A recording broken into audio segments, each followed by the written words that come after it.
Good Sunday morning. It is 9:36. I'm meteorologist KJ Allen and the Georgia WeatherNet 24-hour Storm Center. Just want to give you an update on what's going on with our thunderstorms. Still an active morning.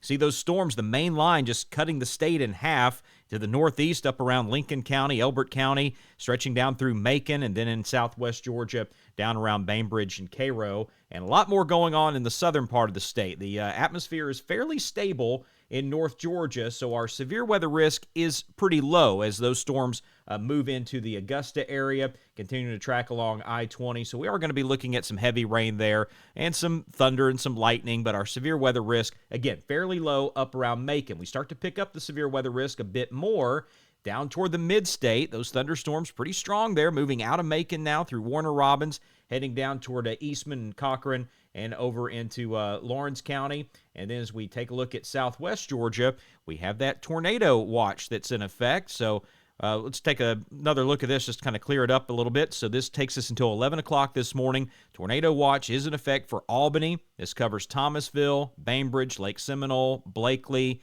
Baker County is in there, over to Thomas County, Moultrie, Tifton in there as well. So back to the radar, and we can take a look at again, a lot of very heavy rain that's going on. Now, typically by this hour of the morning, and when we see the storm start to spread out like that, we're seeing the storm lose quite a bit of intensity. But we have something that started yesterday evening and persists as we move through this morning, and that is a little bit of low-level wind coming up from the Gulf of Mexico. That is doing a couple of things, continuing to feed the moisture into the atmosphere. It's warm, moist air, so that's what the storms need to get going, and also kind of stirring up the wind direction just a bit. And with that change of the wind direction, that's why we have what we call the wind shear, and that's what helps to get these storms to spin. And that's why we have the tornado watch in effect until 11 o'clock. Now, no warnings. We haven't had a tornado warning yet this morning. We had some overnight around 3 o'clock this morning, but nothing this morning. We see a couple of severe thunderstorm warnings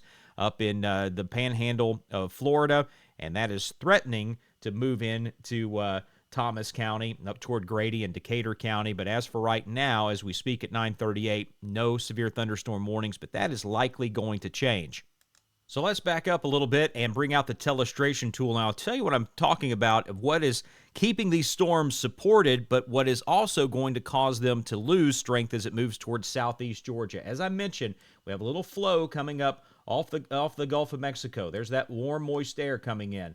As this system here continues to move toward the east, look at that flow is going to be coming off of the Florida Peninsula. So that's going to be drier air compared to what's coming off of the Gulf, obviously. So it's going to lose a lot of that support. So it does look like I-75 is going to be pretty close to the boundary limit for these storms. We're still going to have thunderstorms. We're still going to see a few go strong to severe. Don't get me wrong, that's going to continue through the afternoon into the late night hours tonight. We're not going to get this entire system out of here until around 10 o'clock tonight for parts of southeast Georgia. Now, we clear this in southwest Georgia by around noon today, and then by then, again, this big system right here is going to be shifting toward the east, and then won't be getting that same support coming up from the Gulf of Mexico as we've been experiencing through the early morning hours there in the southwest corner of the state. So that is going to be some good news. And that's why I'm not really confident that we're going to see our tornado watch extended any more toward the east right now.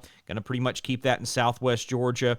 Just not going to have the same kind of support once this system moves across I-75. But if that changes, of course, going to let you know about it right here on the Georgia WeatherNet. So just stay weather aware through the morning hours for southwest Georgia. As we move to the late morning into the afternoon hours, southeast Georgia, going to be watching those storms move your way as well. And we will continue to keep you up to date right here on the Georgia WeatherNet.